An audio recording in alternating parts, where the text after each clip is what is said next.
Welcome, ladies and gentlemen, to this week's episode of Talk Exchange. Today's guests are Randy England and Randy and Kim Hall, and they're here to talk about their disaster relief efforts during Hurricane Helene. So they talk all about how they raised funds to help those in need, how they coordinated efforts to actually go to those affected areas in person, and the things that they had to do to prepare for that. And they also talk about the power of meeting people at convention, which I think is also very important because they may not have otherwise met each other. So great discussion. Hope you enjoy, and we'll see you again next week. Welcome to Talk Exchange. I'm Tracy Edwards, CEO of the National Exchange Club. And I'm Christy Lindahl, Director of Communications. So good to be here, Christy. You know, it's so great with the jobs that we do. We hear from so many members across the country, and then we hear stories about members.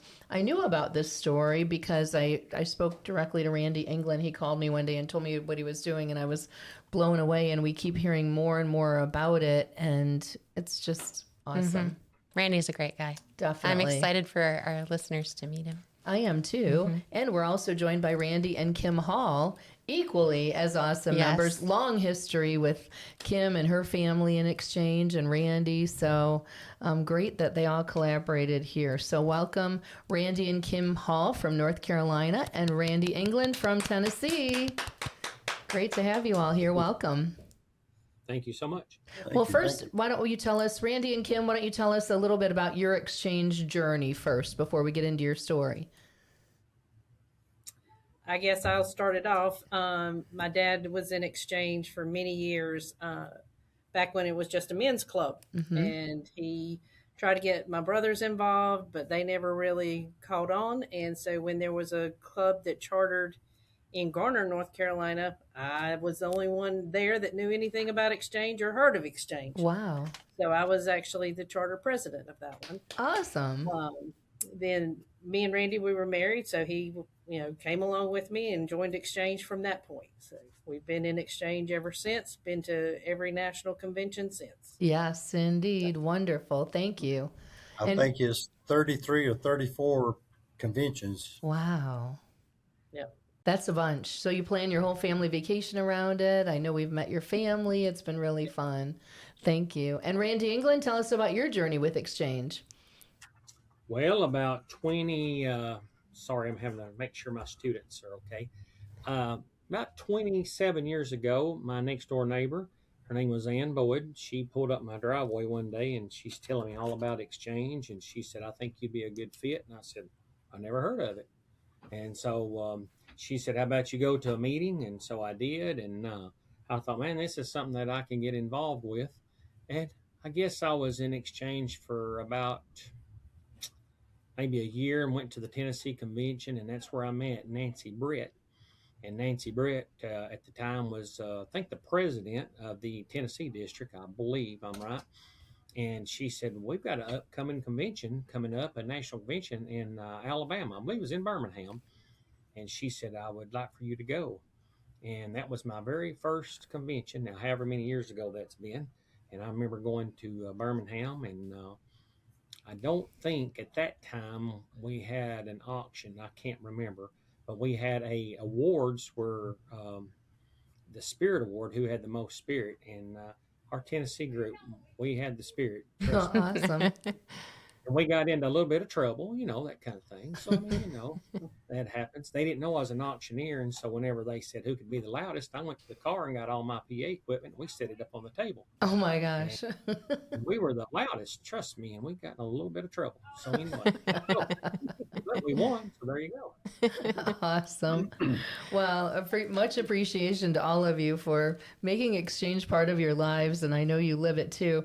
So this story caught our attention because, like I said, we knew a little bit about it from Randy England, but to see it all come together in the heart and soul and blood, sweat, and tears and resources you've all devoted to this is amazing. I especially liked the part where we're going to start with you, Randy Hall. Take us back to that moment at church. What did you feel when you said, I've got to go help? And I know we read the story and you said you've had nudges before, but what makes this one different? Tell a little bit about how this lined up for you and Kim. Oh, okay. The situation was Hurricane Helene had come up from the south and went into the mountains of western North Carolina and flooded quite a bit. And there was quite a bit of devastation in the area and quite a few lives lost. So that affected me. I had gone on mission trips before and helped out with, I guess, disaster relief before. So at this time, I heard about it and I said something to Kim that, I'm having that feeling again. And we just happened to be at church, and a gentleman came up to me who went on one of the mission trips with me. And I said to him, "Hey, have you heard what's going on?" He said, "Yeah." I said, "Well, I got this feeling I need to go help." And he's like nodding his head. He says, I can't go. I don't know what to do. And after that conversation was over, Kim turned to me and she said to me, "Hey, you're not as young as you used to be. You're about to turn 64 years old." And I'm like, but God's telling me I need to do something. So then we found out later, I don't know whether it's a week or so, Randy comes on with Facebook Live or whatever talking. And I tell Kim, I said, "Hey, look at this." And since we know Randy, he's a semi good guy. So I called him up. I said, "Hey, what can we do to help?" And it started with us sending him propane conversion kits to go from a propane tank to a camping stove. So we got his address and actually purchased online and had, I think, 10 units shipped to his house so he could bring them with him into the mountains of North Carolina. So that was the first time we got involved. Wow. Later, once we found out that it was great success with that, I just got that inkling again. So I asked my club, which is the New Hope Wilders Grove Club here in North Carolina, and I asked them if they could donate some money so we could purchase some canned goods and meet Randy up in the mountains, Randy and Neva, and take some canned goods with us. And the word got out to the other exchange clubs in the area. We have 6 in our area, and the money started pouring in. Wow. We ended up with about $1,800 when we met Randy. Wow. So it exploded quickly. Absolutely. So, Randy, tell us about how you started this. I remember having the conversation with you, and you even brought your students into this. Tell us how this started for you before Randy and Kim found you online and joined up with you. Sure. When Helene hit in September, I'd kind of been following along, watching things on YouTube and different things. And in December, I was sitting here at my desk where I'm at right now, and I was watching some YouTube videos of things going on over there. And we were about to be off for our Christmas break here.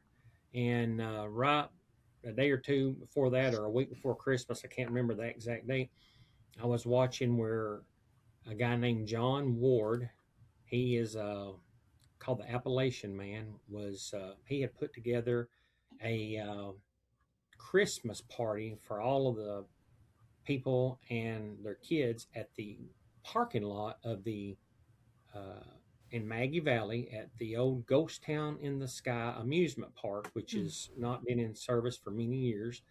And the county allowed him to do that, and the people that own Ghost Town allowed him to do that. And they set up kind of like you would call it like a free flea market or a flea, free. And they had people drove down from everywhere, from Indiana and everywhere. They were bringing bicycles and food and everything. And it just, I don't know, it just kind of touched me, I guess. And so while I was off for Christmas, it just kept coming over my mind that I think God had put it in my heart. Just I need to help in some way. I've never done mission work, and I just kept praying about it and thinking about it. And I was telling my wife Neve about it, and she said, "Well, what is it?" And I said, "I don't know. I can't make it come together." So I come back to work, and I sat down and I started emailing people in Tennessee, and nothing against no one in Tennessee, by no means, nobody, but they did not. They were wanting me to go through different channels and go through organizations. And I was trying to explain to them that I'm a county commissioner here in my hometown, and I can get things done, and I like to get things done. And I don't, here's what I'd like to do. And they just basically told me that if I didn't want to go through one of their organizations, that they didn't need my help. And I said, okay, that's fine.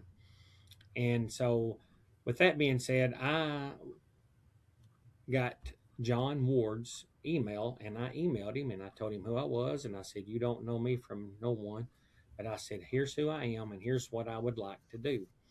I'd like to help the people in North Carolina, but what can I do to help? So he emails me back and he says, well, we're having trouble with propane. He said, there is no propane over here, and said, uh, these makeshift campgrounds. There was one called Haven on the Hill, where a guy took a piece of his property, which nothing in the Appalachian area is a level. Everything's on a hill, and he let people come in there and bring campers, and people were donated campers where somebody could live. The problem was they had no water, no electric, no nothing, and they had generators. They were running through a lot of gasoline. They were getting water really out of the creek running next door to it. And John told me, said they can't, they ain't got no propane. Said they can go about 4 hours down the road, wait in line, and get two 20-pound propane tanks. Now I'm talking about the kind like you would have on your gas grill at your home.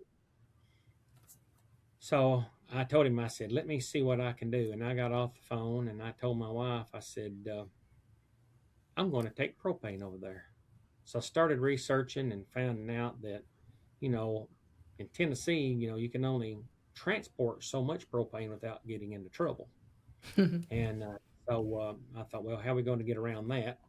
So I just put the call out and told people that these people in North Carolina didn't have propane and I needed some help. I did it by first on Facebook. And man, it blew sky high. People was calling me up, and I was saying, all I want to do is borrow your gas grill or your gas grill tank for the winter, and I will get it back to you. I was writing people's names on them. Me and Neva was keeping a list in a notebook, and my home became kind of a hub, so to say. And people was bringing them, and then people would bring ones that were filled and what have you. So the first round that I got of tanks was about, I believe we took 82, I think, or 76 or Wow. 82. And so if you do the poundage, that's a lot. And we were way over what we were supposed to be transporting. So I put them in a box trailer that I own. And then we took some other things like toilet paper and just some little things like that. And we headed out of here on me and my neighbor. And we took off about 3 o'clock in the morning. It's about a 7 hour drive, 7.5 hour drive. We didn't know where we were going. And when we got up there, it was so chaos. There was so much chaos, but it was organized chaos. And it was hard to get my truck in with the pulling the trailer. It was, but when we got up there and seeing how these people were living, I just was like, I mean, I just couldn't imagine that people were having to live the way they were living. But we dropped off, like I say, it was either 76 or 82 tanks. I can't remember exactly how many. And we left it. Well, the man there, his name is James Lunsford. He's the one that owned the land. He said there's another area down in the valley that's out of propane. And so we actually took them about maybe 20 tankfuls. I can't remember, maybe 25 to help them because their people didn't have no propane. And then what I done is I got all of their empties and I said, well, I'll fill them and come back. Well, we stayed for a while and seen how people were living, and it was just like I say, it was chaos, but it was somewhat organized chaos. And so we came back home that night, and when I got home, my wife Neva, she had gone to Colorado for the weekend, and I sat in my house and I said, I am not thankful for what I have, because I've got my home, I've got warm clothes on, I've got food to eat, and these people that I just left today have got nothing. They got nothing. One woman in particular, her name was Miss Marilyn. They found her under a bridge living in a tent, and she was about 65 years old, 60, Oh, 65 years jeez. old. And she didn't have nothing. And when we met her, I think we met her actually on the second trip, I'm not real sure. And she told me, she was smiling, and she said, "Look what I've got. I've got a coffee pot, I've got a quilt to sleep under, and I've got clothes on my back." And she said, "And I'm happy." And I sat in my home and I looked at all my stuff, and I just looked up and I said, "God, I'm not thankful for what I've got, and I'm sorry. I'm sorry for not thanking you for everything that you've given me." Well, we pulled together some more propane, and one of the men here in McMinnville that worked at the propane uh, company called me up, and he said, "They give us propane as a bonus." And he said, "I've got 800 gallons of propane, and I'm going What? to give it to you." And I got 800 gallons of propane donated. Wow. Wow. And so we took tanks and we refilled them again. And the day that I was going to deliver them, I had some issues. And so one of my neighbors and his daughter, they delivered the propane for me. And that was trip number 2. They just delivered it and turned around and came back. And then they brought back the empties. Now, on the third trip, and I'm going a little fast, and y'all tell me if I need to slow down or speed up. But on the third trip, the campground Haven on the Hill, they were having an issue with food. They had a little bitty building to keep food in, and then they were trying to cook for the people living there, and they didn't have a good way to keep things clean and what have you. And they were going to build a building to cook out of and then like serve through a window. So I told my wife, I said, we're gonna build them a food trailer is what we're gonna do, and I'm gonna try to take enough stuff up there to get their little building started. So I came home, come out of church one Sunday, and I told Neve, I said, "Look on Facebook Marketplace, and there was a trailer for sale." We drove, I, I bought it, but people had been giving me some money. I brought it out here to our school. I work at the Tennessee College of Applied Technology here in McMinnville, Tennessee. And I got with our instructor that teaches our construction class and told him what I wanted to do.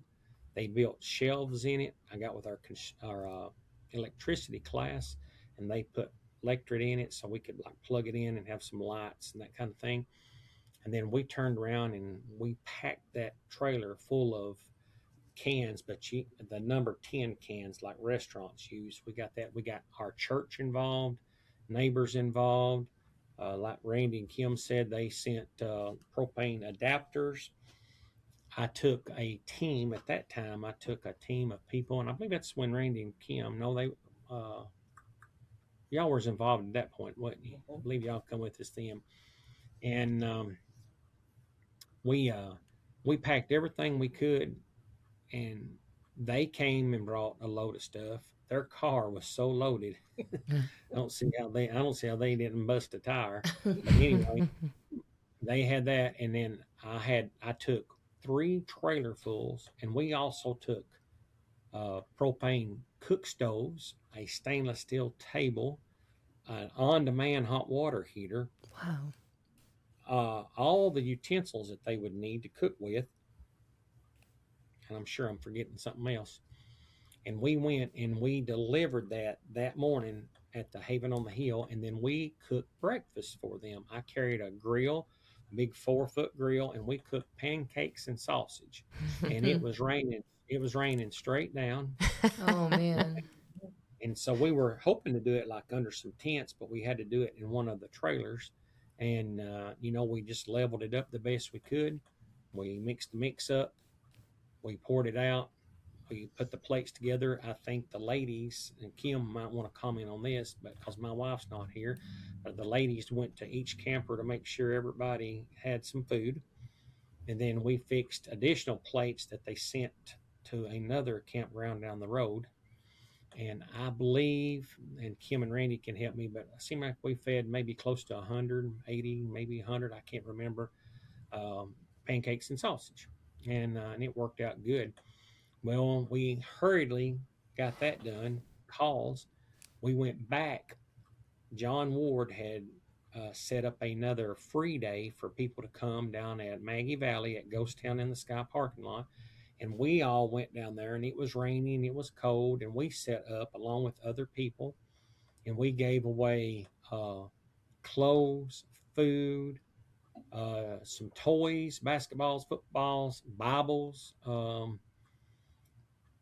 just Randy and Kim can chime in there. A whole lot of things that we took, and people would come up, and they were very. I'll have to say, the people in North Carolina, they didn't come up and just start grabbing. They were very like you had to just say you had to kind of insist. I remember Mhm. Randy Hall saying, I can't remember if somebody said, "Can I have one of these?" And he said, "No, you can have 5 or 6 of them. Take as many as you want."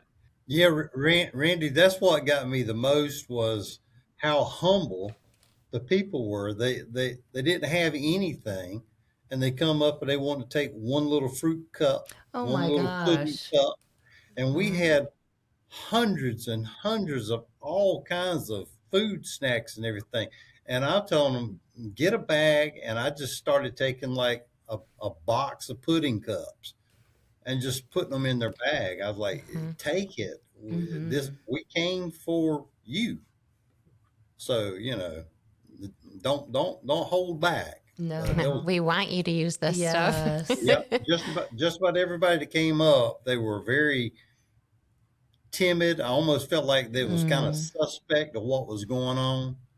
Um, Maybe they thought Randy was going to break out preaching to them or something. Yeah. I don't know. But yeah, that's what struck me most was they only wanted to take one or two, and they kept saying, "Well, I'm leaving stuff for other people." Wow. Well, So, we actually had enough items that people could have got what they wanted. We had a lot of clothes, and one of the good things that we had a local church in the area, and I wish to this day that I had gotten their name. But we had a local church in the area, and the preacher came and he said, whatever you guys got left over, we've got a clothes closet and things like that, and we did give it to them, the clothes portion of it. Like I say, I wished I had gotten their names, and but we were serving the people. It was cold. It was raining. It was tough. I don't care to tell you, it was tough. Mhm. And then when that ended, we kind of got everything together. But in the process, we met a couple. I was trying to think of their name right this second. We met a couple that had a campground on the other side of Asheville. I believe it's Murphy, North Carolina. I believe that's right. And her name is Deanna. They come up to us and they said, "Can you help with us a food trailer for our area?" So we heard that you built one for Haven on the Hill, and I go,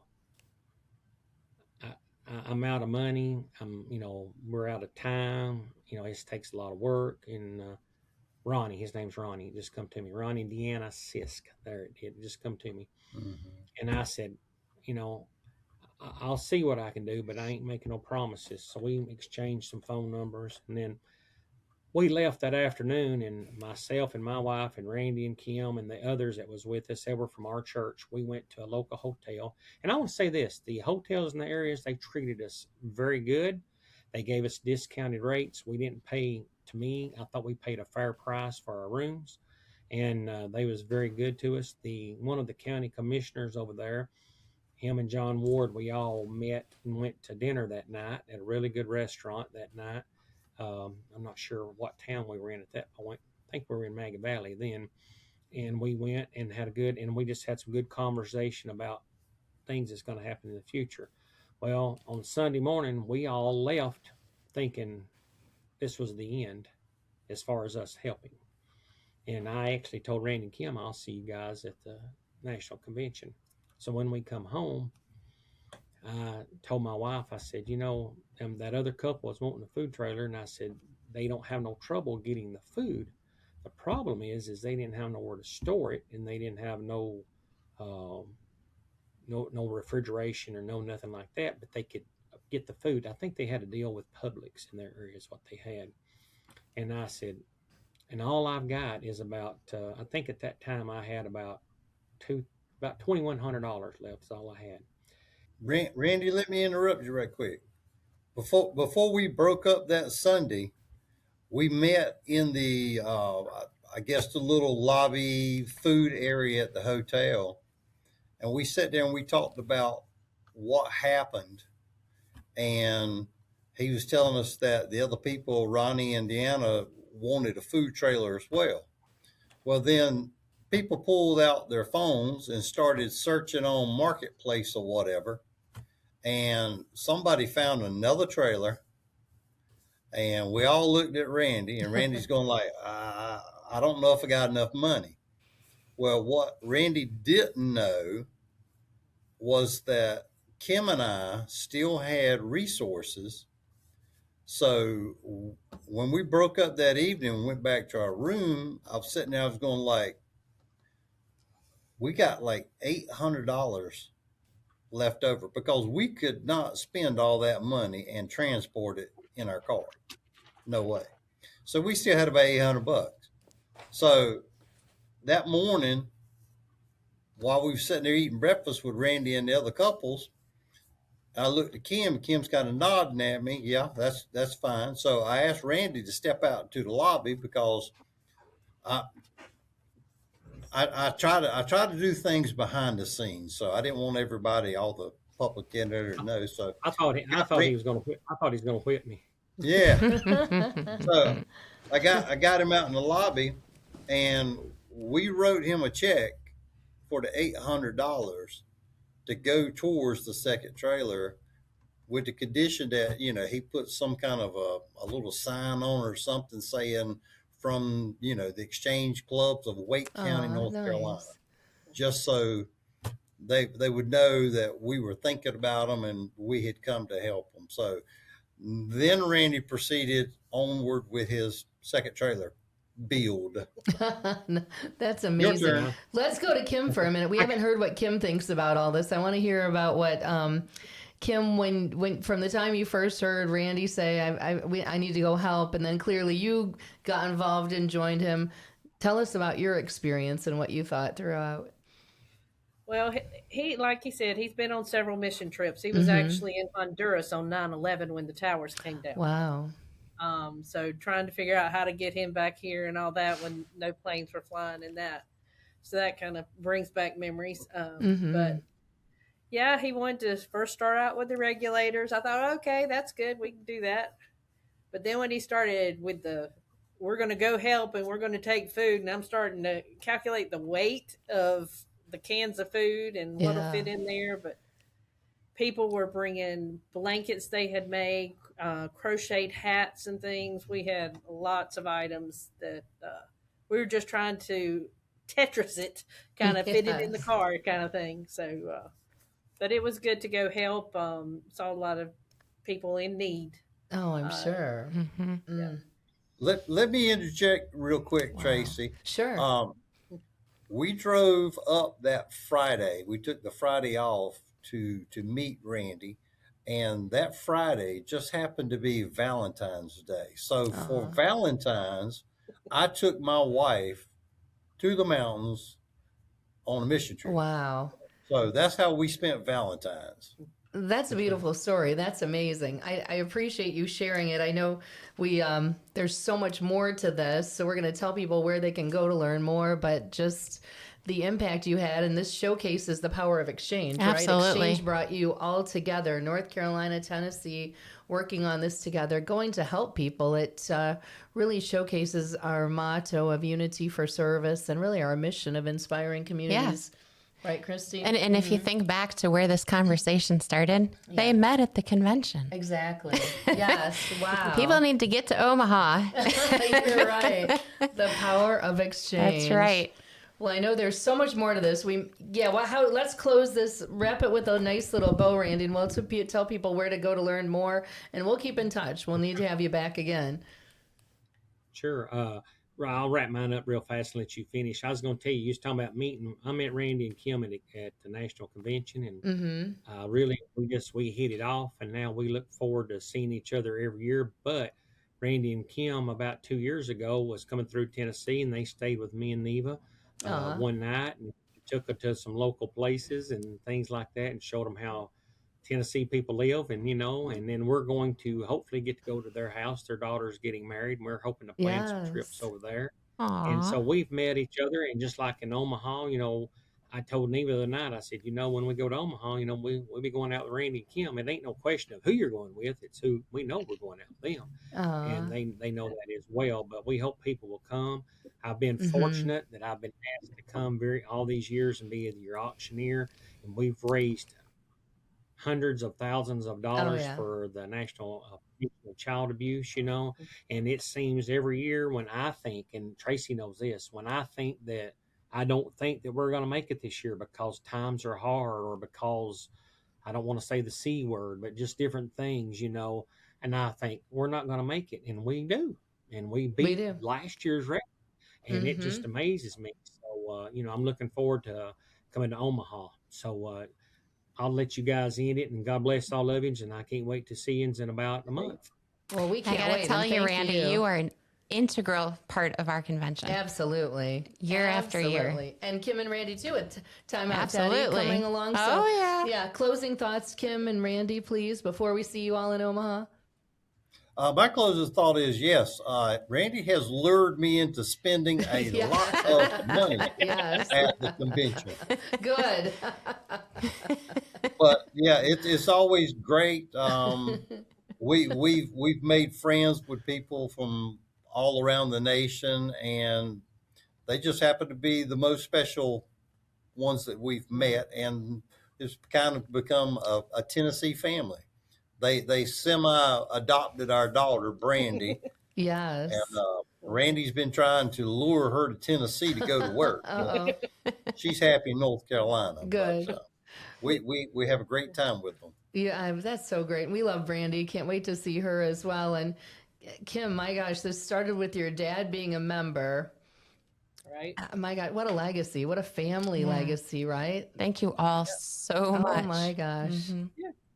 Amazing. Well, to learn more about what Kim and Randy Hall and Randy England made happen, I'm sure you can Google it. We'll put a link Put a link to up. the story in with this episode. To learn more about Exchange, please visit nationalexchangeclub.org and our Facebook page. That's it. That's it. Wow. Very impactful. Thank you all for what you do. Thank you. Simply amazing. And welcome. what a difference you made in the Mhm. lives of those people and beyond. We'll see you in Omaha. Thanks for listening to right. this Thank you. episode of Talk Exchange. Thank you. Wow. Good job, you guys. Amazing.